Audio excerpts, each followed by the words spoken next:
I am Marwan Cameron, and this is The Conduit. All right, y'all. It is Sunday, September 12th. As you can see, I'm still going through. Feeling a little bit better, feeling a little bit worse. Is what it is, but I'm still on this side. So,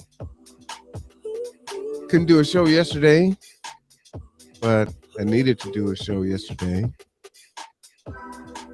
Um, but before I get into the show, um, talk with some folks, saw a few pictures from the 9/11 SOS event. Looked like it was a good event. A lot of folks came out to give honor to and pay their respects for the 20th anniversary of 9/11, which was good.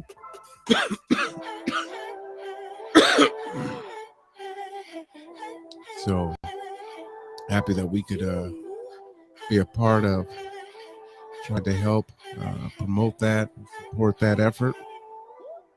Shout out to Martitha and Akuye for all their work. 6th anniversary of putting that event on. It's a lot of work to pull that stuff together. It's a lot of work. And 6 years in, that's phenomenal for sure. So, I wish I could have been there, but of course, when you are actively in the middle of a COVID event, you just can't go out there and expose folks. So, it's unfortunate. I wish I could have been there. But that said, thank you for that, Rob. Yesterday was my brother's Ascension Day, and normally I would have recognized that on the day, but I was considerably worse yesterday, so I don't think I could have made it through a whole podcast, just coughing and hacking. So I put it off until today. My brother Thomas Cameron, one of my older brothers, Christmas Eve is his birthday. He's 3 years older than I am.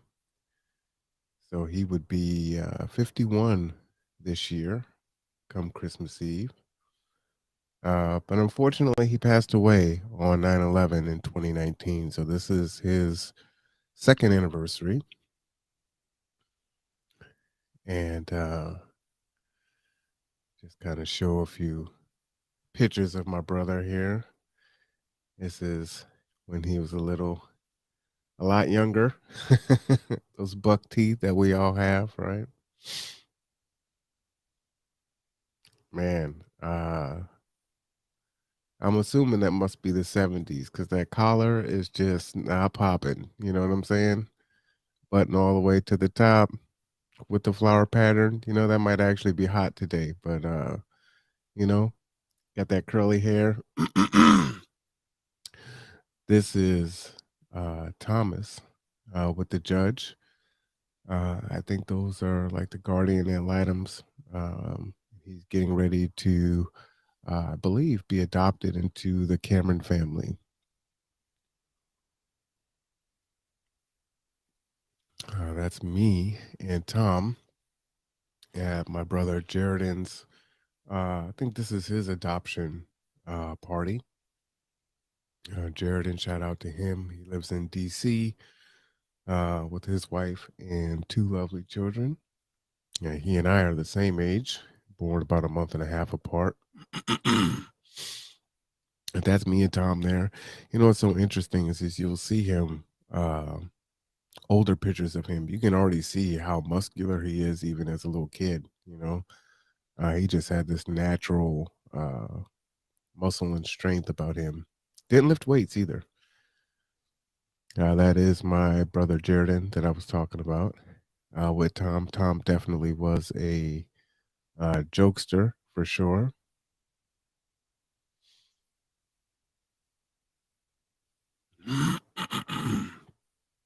do apologize for the coughing and the clearing of my throat, but it is what it is.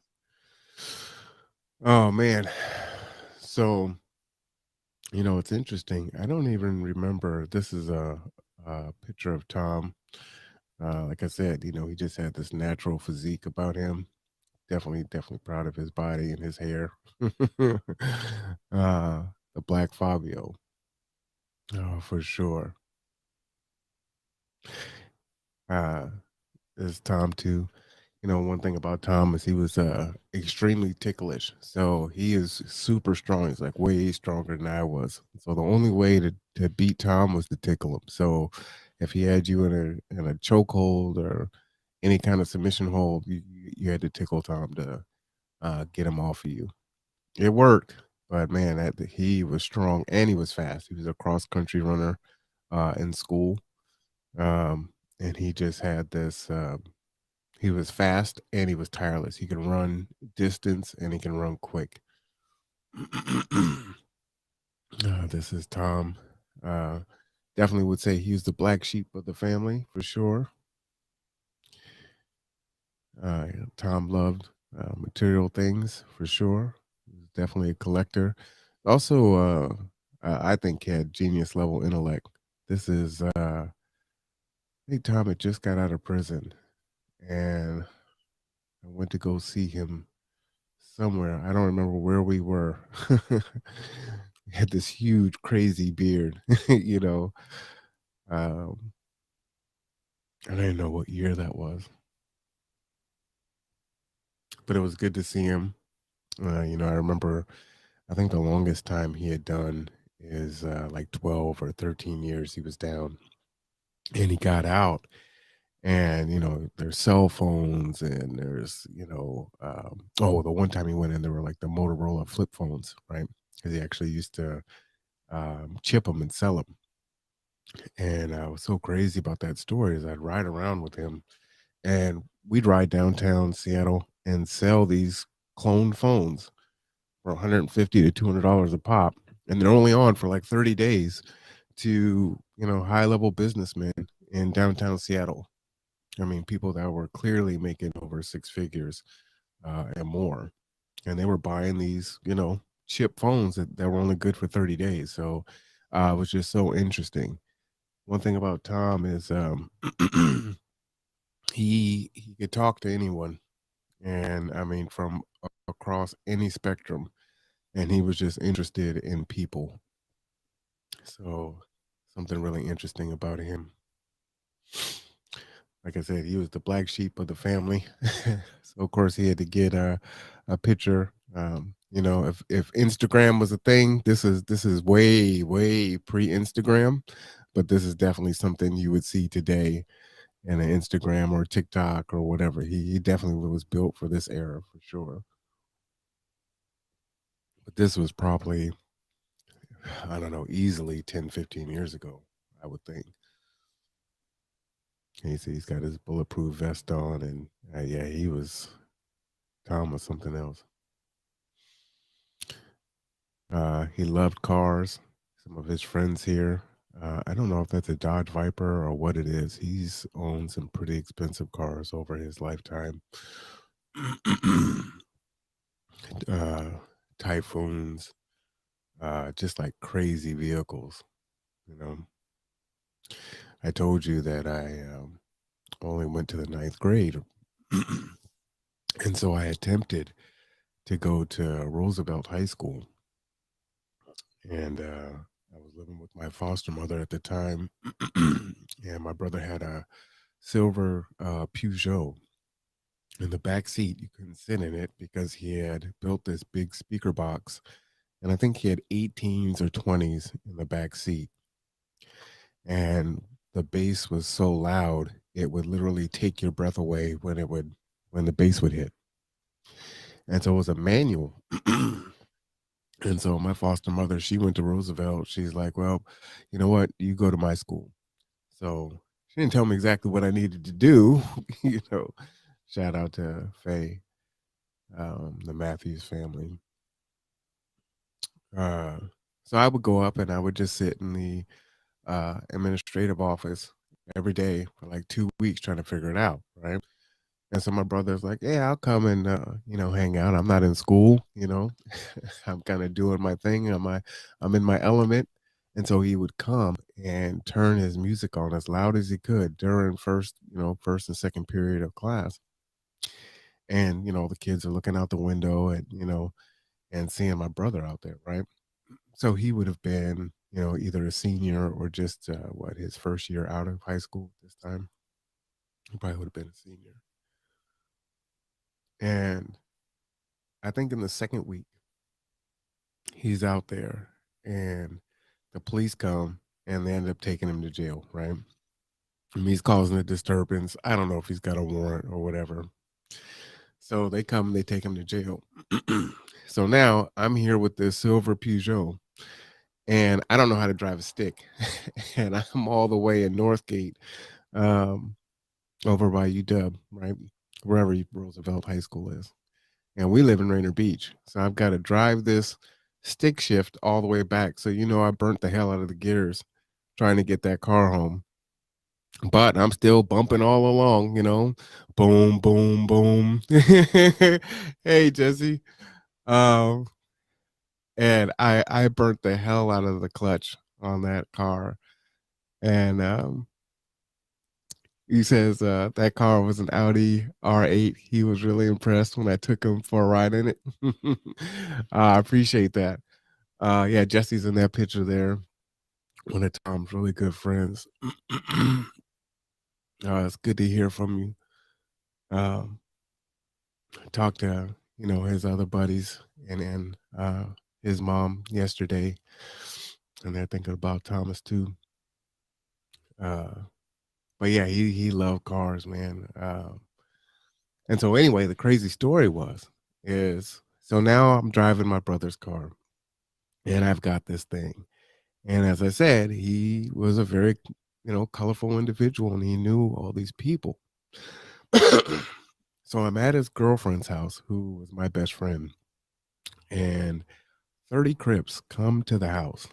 They've got guns, and they're looking for my brother.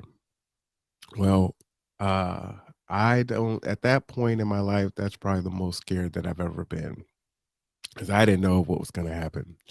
So I open up the door, they know the car, they want my brother. My brother, he's not here, he's in jail, right? So they took the car.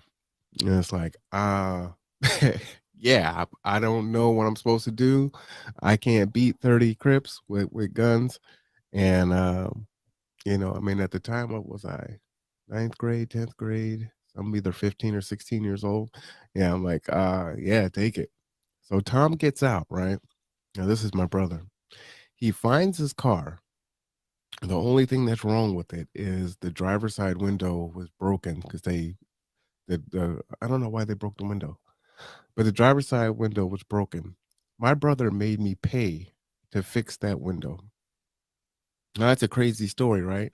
So he's bumping the car at my school. He goes to jail. I take the car home. Crips come and take the car. The window's broken. He gets it back, and I got to pay $400 to fix the car. So, yeah, it's so crazy, man. It's so crazy. But that was, I mean, those are just kind of the stories that, me and Tom would get into the craziest shenanigans in our younger years. I remember, I'm afraid of fireworks. And so Tom, like I said, I really believe that he had a genius level intellect. If they ever measured his intelligence, I think it would be really, really up there. I mean, he was not classically trained, but he had an engineering mindset. He could build things. His vision on how things work. He could pull things apart. I mean, he would take boom boxes in the 80s and put amplifiers on top of it and a whole bunch of extra um batteries in it to make it run. I mean, he would just do all these really crazy things. Jesse says, I remember hearing that Peugeot story so many times. Never knew that's when you learned how to drive a stick. Yeah. Um, so he told you that story? That's so funny. He what's so interesting is there's so many different ways that he's kind of tied to some really big events in my life.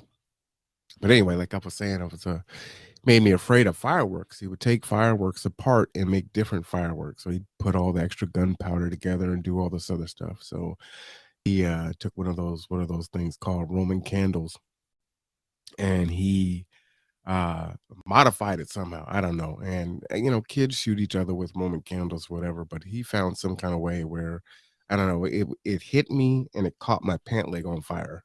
I didn't burn, but after that I was like, I'm good with fireworks. So that's why I don't like fireworks. Um and he just got a kick off of stuff like that. Yeah, it just says he was one of the naturally smart people I knew. He could figure anything out. Yeah, he and he would pull stuff apart because he needed to understand how it worked. That was his mind. It wasn't good enough for just accepting a thing for what it was. It was like, no, I want to know how it works. And then oftentimes he'd build it and build it better than the original intent for it. So anyway, he after that event happened, he ended up giving me this gold watch, and it was from the maker Longines. And I've never been able to uh, find that maker. And I love that gold watch, and the band on it was very unique. It was a smooth gold band, kind of like a herringbone weave, but not one that gets kind of crinkled when you aren't careful with it. Jesse says, I remember the sound system Vessi built with those speakers and batteries. So cool. Yeah, yeah. I mean, just like crazy stuff. And I think they actually now they were selling something like that, right?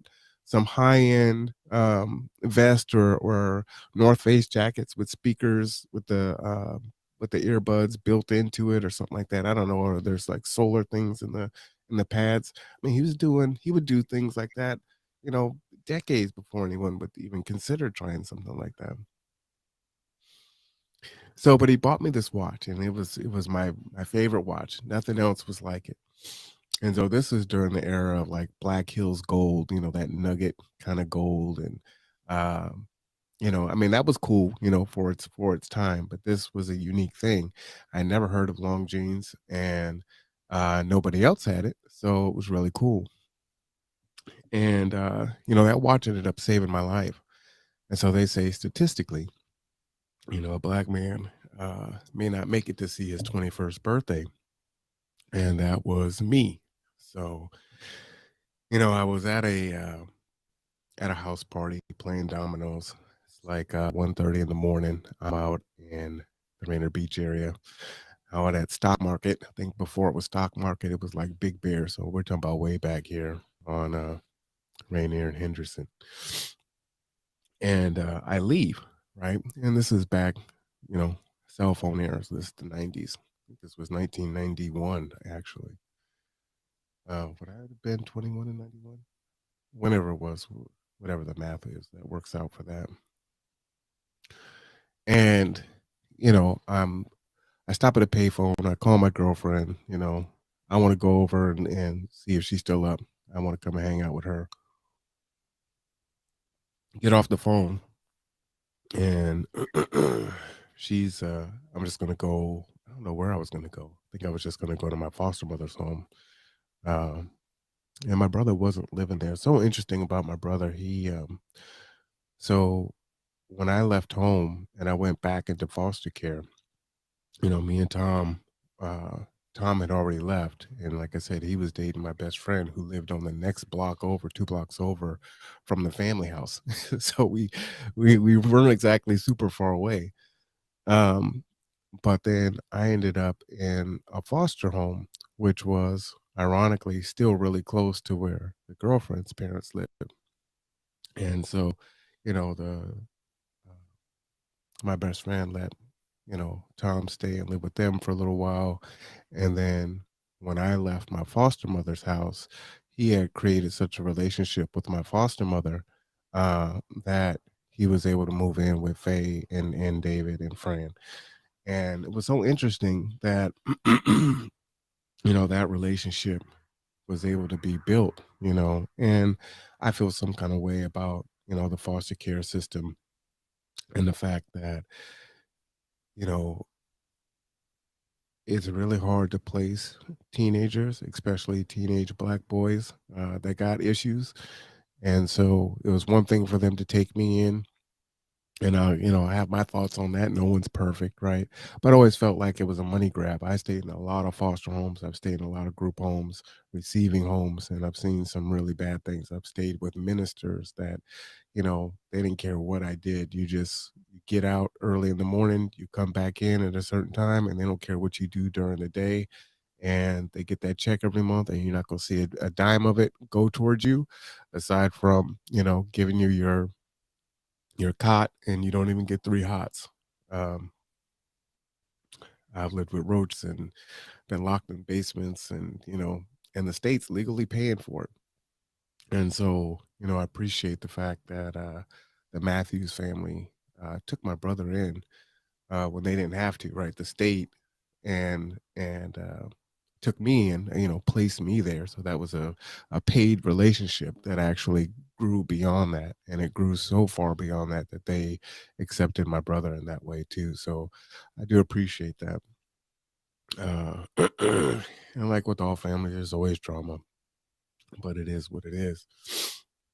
So anyway, uh, I'm walking, and some of the guys I was playing dominoes with were sitting on a car in the parking lot of stock market. So I stop, I talk to them. There's a couple females out there. We're having a conversation like 1:30 in the morning, and I'm like, all right, man, let me get out of here. So I start walking away, and two of them started walking behind me. Well, I'm not thinking anything of it. We just, finished having a conversation, dapped it up, and we're walking away. Uh, so I'm walking away, and next thing I know, I'm falling to the ground, and I'm laying on my stomach, and I'm looking back, and one of the guys hit me in the head with a steel pipe, and I'm just laying there. It's almost 2 in the morning. It's just there's no one out there. It's in the hood, which it wasn't even in the hood for us. I mean, it's just Rainier Beach. It is what it is, right? Uh, and so I'm laying on my stomach, and the guy has my wallet. He's looking through my wallet. I don't really have any money. But you can see the watch, right? And of course I'm playing dominoes with them, so they see the watch. They're gonna get that watch. So my arm is bent back behind me, and they're trying to get the watch off. Well, like I said, it's a Longines, and I've never seen a Longines watch. I know these guys ain't never seen a Longines watch. They have no idea how to get this watch off. So just as a side, I don't know how you feel about the vaccine, but I tell you, if I didn't get vaccinated, I don't know where I'd be right now with this COVID. I mean, I did get my uh I can I can taste again. I still can't smell. So um I'm way better than I was today. But man, the last 4 or 5 days have been just bad. And I mean, this is my second week, so I'm like, all right, is this thing gonna end? Can I start feeling better? At least I'm not, you know, pouring down, sweating. I would tell a joke, but it's inappropriate, especially. Well, I won't even tell you the forming of the joke, but anyway, I'm sweating, and all the sweating jokes that I can tell you right now are all inappropriate. So I'll just leave it there. So he's trying to get the watch off, and he's got a gun. The other guy is literally waving traffic on, like, hey, there's nothing to see here, right? And again, it's like one car driving past every whatever. And I see the gun, I'm like, hey man, kill me, just take what you want. And it's like you've got your fight or flight. And I'm thinking, you know what, these dudes are gonna kill me. Um, I got to do something. So I turn around and I grab the gun, and as I get up, the other guy is running back over. I start shooting. I shoot the guy who was trying to get the watch. By the time I shot him, the other guy comes, he hits me again. I drop the gun and I start running. I'm maybe 5 or 6 feet away, and I hear pop, pop, pop, pop, pop, and I just keep running. And I get to, because we're in the middle of stock market, right on that sidewalk. So I get to the corner of Rainier and Henderson. I keep on running across, right? Uh, by the time I'm halfway to, I can't even think of the street now, the next light over there, there is police that have their lights going, and they're rushing down to the scene. And I'm doing this, and they're just woo, they're going. So I'm running to my foster mother's house. One of my shoes had fallen off. I'm going. I got a mini afro. I get to my mother's house, and back then they had the kind of the black onyx tables with the mirror top. So I'm trying to tell her what happened, and I look in the mirror, and my mini afro is just all red. Right, it looks like a red afro. So the paramedics come, and they start asking me questions. What's the date? Who's the president? Whatever. After that, I started panicking, and I woke up, and it was days later, and I was in the hospital. My friend Rod, he told the story on one of the podcasts we did when he came out to see me, and they had to drill a hole in my skull. I could zoom in and show it to you, but I had a subdural hematoma, and my brain was swelling, and I had seizures, and it was bad, man. And yeah, almost died. And then couldn't identify the dudes. You know what I'm saying? They got one of them because he couldn't leave because I shot him in the hip. But that's what it was. It's like sometimes they say nothing good happens after midnight. Being out, wasn't doing any dirt, was just hanging out, and that's what happened. But I tell that story because if Tom had not given me that watch, I don't think I would have survived, right? Because any other watch, that person would have gotten off, right? If I didn't have a watch at all, then once he went through the wallet and got what he wanted out of there, then the escalation would have started, and I wouldn't have had the time to make the move. So, I credit the fact that Tom gave me that watch based on him making me pay for the window for the car that he went to jail in because he's hanging out at Roosevelt High School with me. So, just kind of a crazy Kevin Bacon story. But yeah, that was Tom. So, like I said, the big things with Tom, I have all these big things that happened in my life. We're growing up at my dad's house, and my dad, being a Baptist minister, 285, 6'3", he believed in whooping that tail, and he whooped that tail. And for Tom, that's me, Tom, and Montez.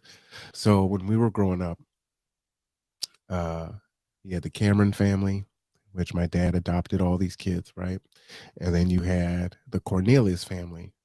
And my dad was a single Black Baptist minister who never married. Father John was a father, and of course, fathers don't marry. And he adopted a bunch of kids, right? And so the juxtaposition was we grew up poor and they grew up super wealthy, right? Like the father, they don't pay for their home, and I mean they were well to do, right? They lived in Lake down on the water in Lake Washington. They all drove cars, and Christmas was all crazy and over the top for them. Shout out to you, Montez. I just saw him. He was just in I think he was in Hawaii or somewhere. He's always taking pictures with famous people right now. Montez gets around. This is us meeting at 13 Coins. Uh, so funny. He was showing us his reinflatable tires or something on his car, Jesse. And then he had this crazy ass horn in there, and he's got that thing going off. So we're on Pack Highway at 13 Coins in the parking lot, and that horn, that alarm or whatever, is so loud, it's just bouncing off the buildings. Like, I know everyone in here is just like, what the hell is going on out there? And he's just so funny. He would illegally park, he'd tear ass through the parking lot. And it's like, you don't feel like you're gonna go to jail, you're not gonna get in trouble for that. Tom was just Tom just did what Tom did. But so interesting. We I don't know if Montez met us there twice, but the last two times I saw Tom before he passed uh, was at 13 Coins. Um, so that was kind of our spot. Uh, Now, seeing as he drove 1,000 miles an hour, he could have came out a little bit farther as a halfway point for me coming all the way from Bremerton. I mean, that would have been fair, but it is 13 Coins, and they got that chocolate mousse, so it's all good. Yeah, it was good times. I see I've got on my G2 shirt there. So uh, had some conversations with him, starting a nonprofit. He used to always tell me, oh, you're the smart one, or you're the goody two shoes. He'd call me the goody two shoes. You're the goody two shoes. You're the good one. You can't. I don't want you to be in that life. I want you to do right. And he would be so disappointed in me if I did anything contrary to that. And I was a knucklehead in my late teens and my 20s, and he hated that. He wanted me to be um, the good one. He would tease me about it, but he wanted me to be that. So I appreciate that. You know. Uh, but anyway, so like I said, the most major things kind of in my life kind of happened around Tom. So like I said, Dad would whoop us, right? And I hated getting whipped. You could put me on restriction, just don't whip me. You know what I'm saying? 2 weeks, it's cool. Just don't hit me. It's too much. I can't take it. Tom was the opposite. Hit me. I don't care. I'm good. I can take it. Just don't put me on punishment. I can't be on lockdown. So, Pops knew how to punish you, right? He knew what the punishment was.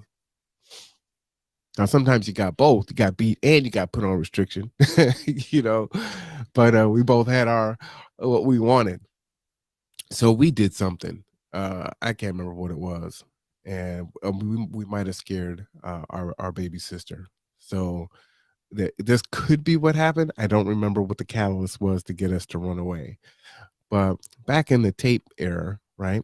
You can undo the tape and it's all balled up. It kind of looks like a spider to a little girl, right? So Tom, of course, being a jokester, let's scare the sister. So he scares the crap out of Renita. And she's crying. Dad comes home. I remember he's beating me on the stairs. He's just beating us up the stairs, right? Go take a shower. So takes a shower, and one of us comes in, and Dad's bed is pristinely made, and his big ass leather belt is just in the center of the bed. Yep, we're gonna catch a beating for this one, and yeah, we scared the crap out of Renita. We're gonna get it. We're gonna get it, man. We should run away. So we ran away. Um, I tell you, man, Tom would get me into some stuff. So we run away. We're on the run. Now we then stayed with some friends, and my dad knew a lot of folks, so he would threaten, folks like, hey, you better not be holding my sons, and bailing them out. Right, those are my kids. So, uh, yeah, he could never sit still. Uh, so one summer he got put on restriction, Jesse. And so our house was the neighborhood house. We had a basketball uh, hoop in our driveway, and so all the kids would come to our house because I mean there were so many of us. And so Tom got in trouble, and our bedrooms were right next to each other, and it looked out over the garage. where the basketball court was. My room was all blue. I had this like blue shag carpet. The walls were blue, and his was green, right? And so he was on restriction for something, and we play outside, and he would just sit in the window. He hated it. He absolutely hated that. Um, and but he liked the fact that even though he couldn't come out, we would hang out and play. But when we got tired of playing basketball and wanted to go and play in the woods or do something else or go to the store, it was like, all right, the party's leaving, and then he was just stuck. Oh man, he hated that. You could just imagine. So we'd run away. We're staying with friends, the parents. And then, Pops is like, yeah, you better not be taking care of my kids. It's going to be a problem. So, they were like, sorry, your dad is saying, we can't help you. So you got to go. Like, damn. So we found a little shed um, in the middle of the neighborhood. So, a traditional block we lived in on Bayview in Mount Baker. And it was like, just think of a regular traditional city block. And in the middle of it, there was a shed in the back of someone's house. And we were staying in that shed. We would eat Walla Walla onions raw. And Tom got these candles, and he would put the elbow piece of a gutter over the candle to try to force the heat out like a heater. I mean, it's just now we're talking about, let's see, I was what, maybe 14, so he's probably 17 at the time, 16 if he hadn't had his birthday yet. So, that's just Tom. So we would go and do different things, right? We're just hanging out. We made it a good week, I think. Uh, so now we're gonna go to the house before Dad gets home from work because he's teaching as a school teacher. We know some of our brothers and sisters will get home before he does. Let us in, let's get some food, whatever, right? I don't know. Someone had to have snitched. That's the only thing I can think. So my dad had like this magic, he just knew where you were, you know. So I guess someone snitched or something happened, and we were leaving out of the house, and we're just walking down the street, and here he comes, right? We look back, and it's like, oh shit, and we're going right now. Remember, I told you Tom was fast, and he was cross country. Tom had a half block on me in probably 4 or 5 seconds, and I didn't look like this. I was skinnier than Tom was back then. Uh, Tom left me. It was definitely every man for himself, and he was gone. Right. So I ended up stepping on a nail, and my dad ended up taking me to the hospital. So I got tetanus, and then we ended up back home. Back home. Oh no, wait, did I end up back home? Oh, that might have been one time that we ran away. Next time we ran away, and I only ran away with Tom, right? Never ran away with anyone else. Tom would get me into the most crazy shenanigans. So we run away the second time. I think we're staying with his girlfriend, right? Which was my best friend. So we're staying there. And so, it's Sunday, and we're feeling like, everyone loves my dad. He's just, Mr. Reverend Cameron. He can't do no wrong. He's a school teacher, he's a minister. The church loves him, the school loves him. He teaches at all these different schools over the course of his career. So everyone loves this guy. He's horrible, right? You're a kid, you're a teenager. All right, well, let's go and slash his tires and cut the car up. This is Tom, right? Again, shenanigans. So we get on a bus from Rainier Beach, take the 7, we go all the way to the CD, to Mount Zion. And back in the day, I'm playing gangbanger. So I got on my blue uh, rag, I got on my blue hat, I got my blue button-up shirt with my blue jeans.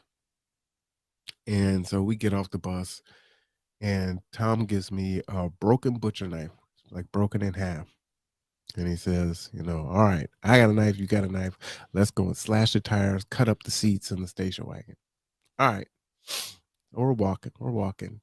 Well, he is my older brother, right? Again, I'm 14. He is my older brother. So, and he wants to go and cut the tires and cut the car seats up, right? No, I got one better. I'm going to show you, big brother. Let's do this. So we go into church.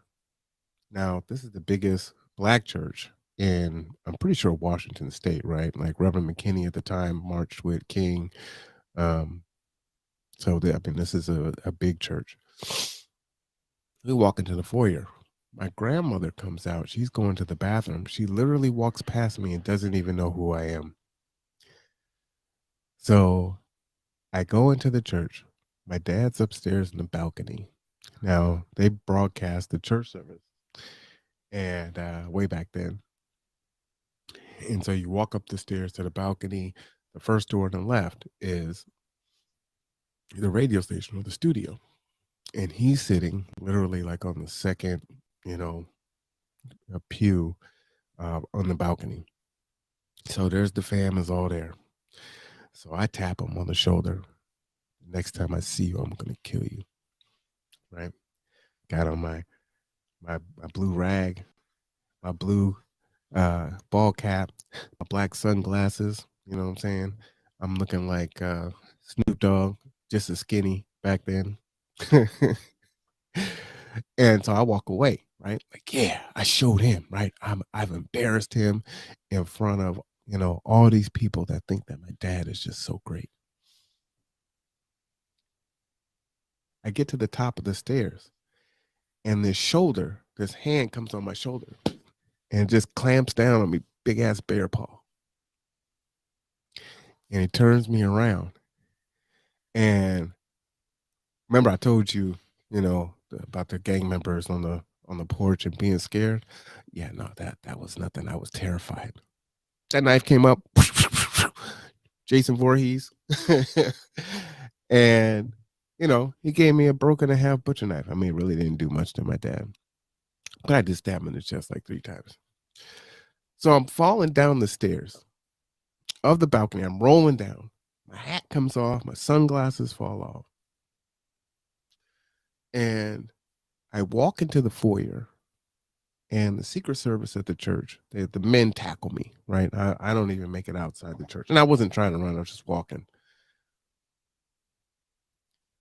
There's a roundabout in front of the church where you could drop people off and go and park. So now I'm in the back of the police car.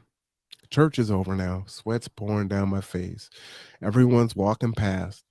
So it's the opposite effect, right? I'm trying to embarrass him, but I'm the jackass, right? My he's fine, you know. So I go to kiddie prison. I got to go to Echo Glen. And that's how I ended up not part of the Cameron family anymore. I was 14. I didn't talk to my dad for 10 years, from when I was 14 until I was 24. And I think a lot of you kind of know some of that story behind that. But I will tell it again on another day, but that's not the point today. But like I said, Tom was the reason for like some of the biggest events that have happened in my life. That put me back into the foster care system and put me on my path. Um, I was in gifted courses. I was in, like it was called Horizon. And so this was back when open concept classrooms were just, theoretical or just coming online. Um, so I guess the best way to think about it is like think about AP classes for grade school, right? I went to Montessori and, this and that. So my path was a very different path, right? And so because I wanted to show out for my brother and then got terrified to death because I, tried to show out, it changed my entire life. And it put me on a whole different pathway I mean, really for the rest of my life. I don't know what my life would have been had that not had happened. I probably would have Graduated high school. My dad went to Morehouse, so I probably would have went to an HBCU, um, and I would be doing, whatever. My life would have probably, you know, went from there. However, I'm glad that everything played out the way that it did, and I am the person that I am today. I don't think that that person would have been a bad person. I just don't think that I would have. I don't think I would have the heart and the spirit that I have now to try to help people and make a difference in people's lives if I hadn't gone through staying in the really bad foster homes, watching one of my 14-year-old foster brothers, get shot in the head and on Yesler and dying, um, you know, getting treated the way that I was treated in bad places, in foster homes and receiving homes and things like that. Watching my brother go through the things that he went through, during that 10 years. I mean, it was pretty much at that point, we were both the black sheep. So Tom and Marwan didn't talk to anyone, any of the other Camerons, for a long time. And then I did start talking to Tony. And then when I was 24, I reached back out to my dad, and you know that story. So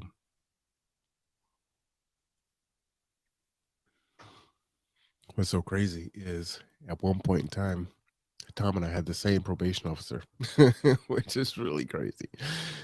It's like, man, you're making it really hard on me, man. Uh,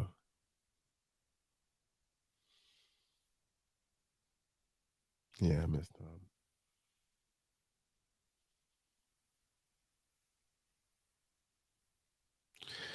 So many cool stories. So many cool stories. And, if it wasn't because of him, I wouldn't have had those experiences. You know, I wouldn't be the person that I am today. So uh, when I do think back on that, what could what would you change if you could change aspects of your life? You know, would you still go through it? Those are the things that I wouldn't change. And as I tell stories as time goes on, I'll share more. But yeah, that was my brother Tom. And if you knew him, he was he would talk fast. He was curious. He was interesting. He was smart. He was funny. He was hilarious. He loved to joke. He was definitely loyal. If you were his friend, you were his friend. There's no ifs and buts about that.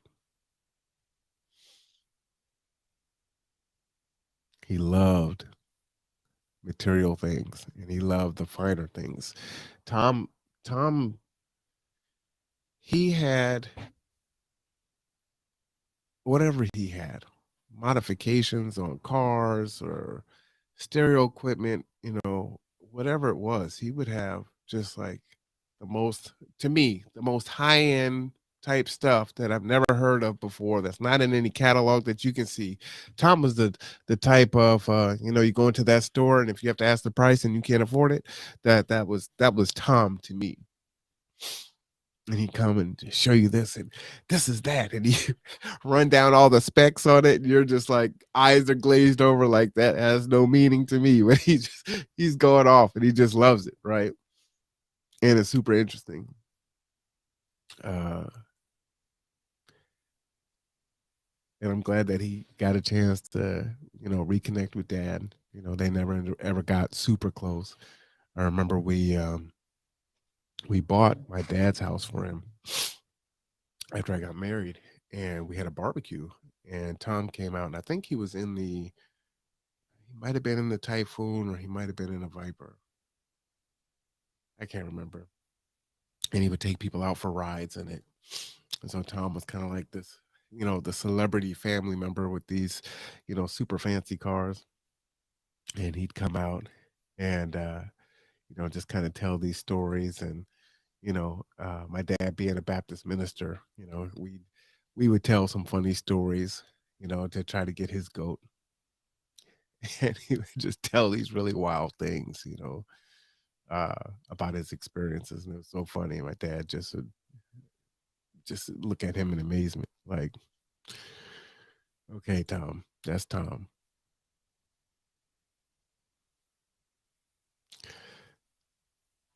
You know, one thing that is important that I do want to share, and I will put the link down in the bottom. Uh, in 2 years ago when he passed, it was September 11th, and everything was really fast moving. And when you think about it, you know, March, the world shut down because of COVID. And so trying to figure everything out, um, deal with COVID and go through all that stuff, all of a sudden, it's year two and things have kind of opened back up a little bit, but, not all the way.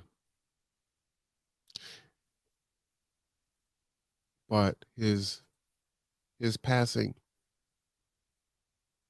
seemed strange. Uh, my brother was arrested on 9/11 in I guess a sting operation where the police set him up.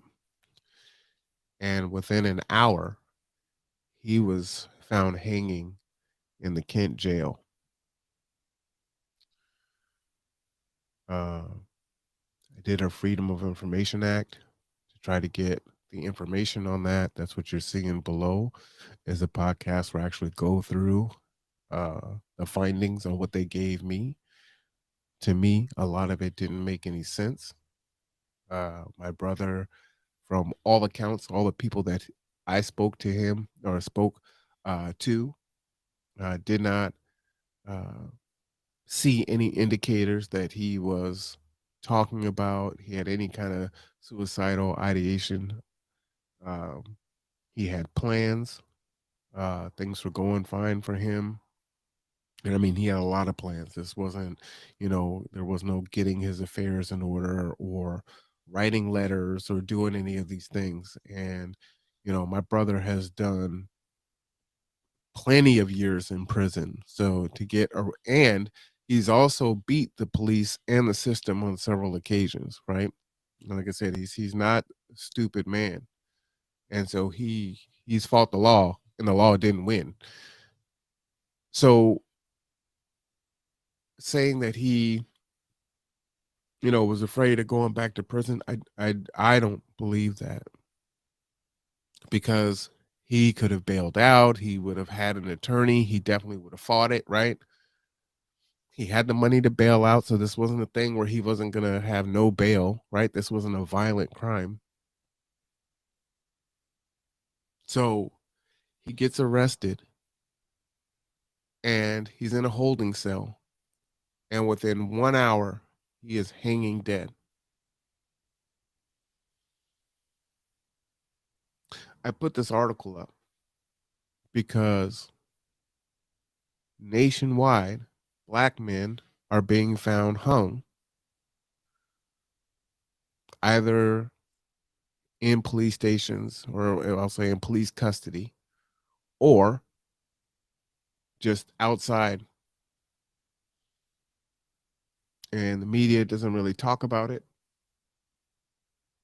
But here's an article here. Did 5 Black men found hanging dead from trees die of suicide? Well, if you look at the statistics, Black people don't use hanging as their method of killing. Number one is medication. Number two is gun. We don't hang ourselves. A meme surfaced amid international protests following the death of a Black man in police custody in Minneapolis. This was published on the 16th of June in 2020. Investigators initially ruled that 5 black men found hanging dead from trees in the days following George Floyd's death on May 25, 2020, died by suicide. What's true in this article, from what they're stating, 3 black men were found dead hanging from trees in the days following George Floyd's death on May 25, 2020. In 2 of those cases, the initial manner of death was ruled a suicide. The manner of death in the 3rd case is pending an investigation, but authorities suspect no foul play. A 4th male, who was Latino, was found dead hanging from a tree. This death was also ruled a suicide.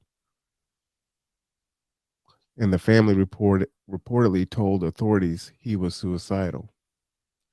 We were unable to find reports about the 5th incident similar to the other 4 cases. Social media posts likely mistook older incident for something recent, such as the death of Titty Gully in 2019, or mistook the recent gun death for a hanging, such as the death of Rayshard Brooks. So, again, no real information on this. Here's another article. And again, we don't hang ourselves. Black men dying by hanging, whether by suicide or murder, are a visceral reminder of America's roots. This is July 13th of 2020. Their bodies were found 50 miles and 10 days apart in Southern California, hanging from trees. Malcolm Harsh, 38, and Robert Fuller, 24, are 2 of at least 4 black men, 1 Hispanic, who died. Now, in some of these stories, here's another story here.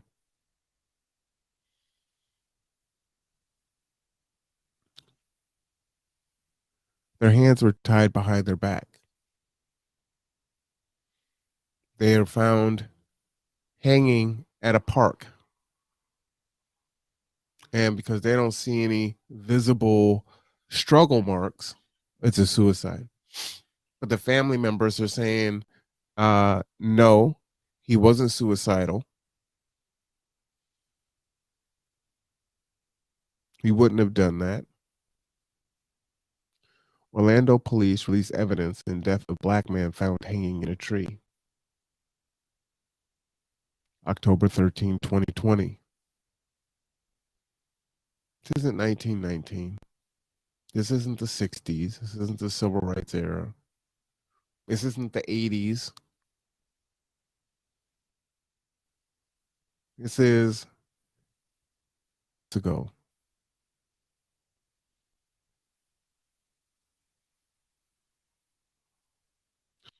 Orlando police evidence in death of black man found hanging in a tree. I was walking my dog, and there was a guy in the middle of the park hanging. He's got a rope around his neck. He's hanging right now, the man told responders. Police arrived at 3:45 to discover a 22-year-old hanging from a tree, Navin Baker. They cut him down to try to help him, but he was pronounced dead minutes later. Baker's family does not believe he committed suicide. I was his grandmother and lived with me, and he did not kill himself. He would never come to this park. Nevin's grandmother, Francine James. Orlando police met the Baker family Monday to show them a presentation that goes over their investigation. It included some crime scene pictures, documents, and video it released to the media on Tuesday. So when you look at the podcast that I did where I go over the documentation from the Freedom of Information Act, the pictures were just like really random. They gave me pictures of the police cruiser that they arrested him in or transported him to the holding cell. They took pictures of the trunk. It was like, why would you even take pictures of that? They cut him down. They didn't take pictures while he was still up there, which I get, right? You're trying to save his life.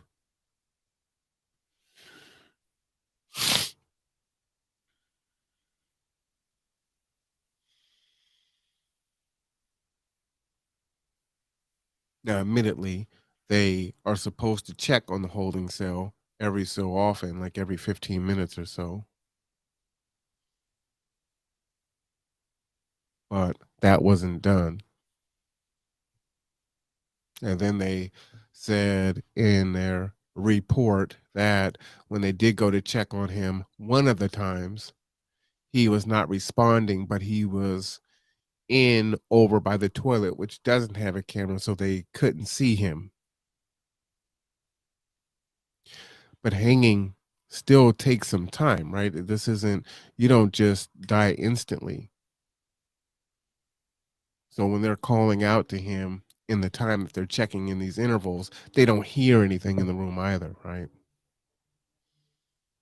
They also miraculously, even though they missed checking in on their regular intervals, they can remember all this crazy dialogue that my brother allegedly was saying to them.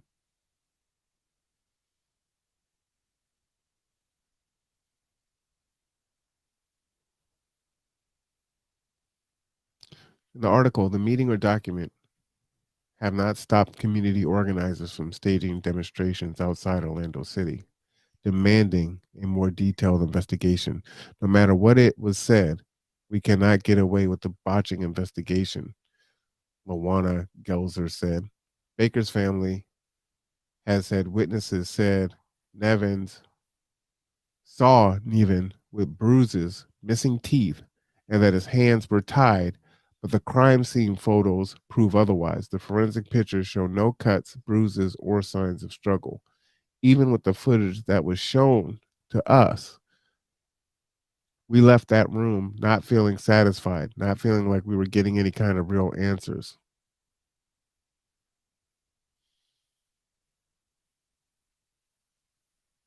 Police reports showed that Nevin overdosed on prescription drugs in 2018. He admitted that he was trying to hurt himself. His mother allegedly told police he tried committing suicide again in 2019 by overdosing. And again, we know that most times, it's usually a cry for help when that's happening, right? Like when folks really want to, uh, they are successful. Coincidence here. Winthrop is my dad's name.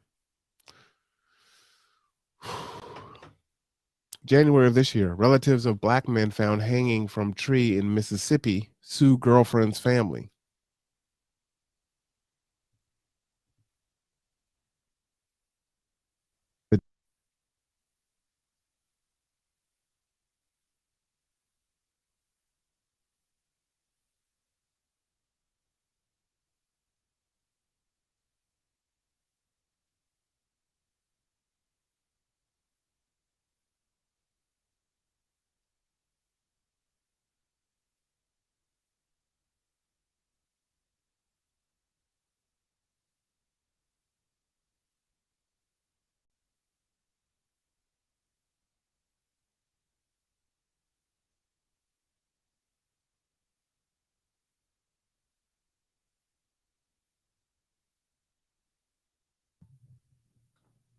Unfortunately, we're having a lot of bandwidth problems this morning, and that can happen.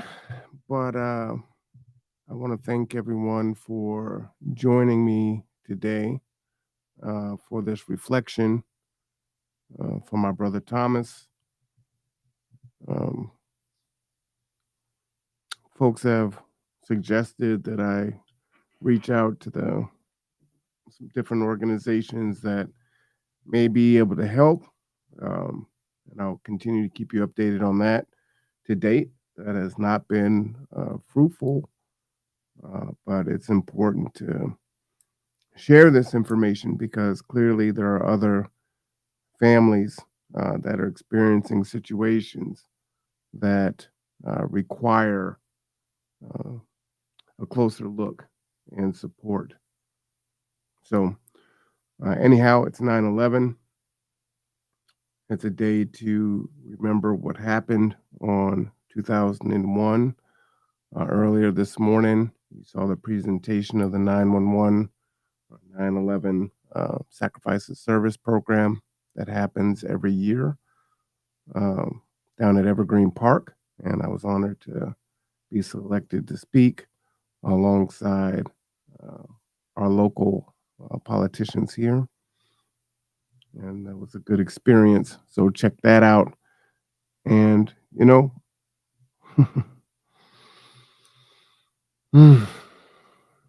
is something. It is something. But anyway, as always, take care of yourself. Take care of each other. Got a lot going on this week, and we will see you soon.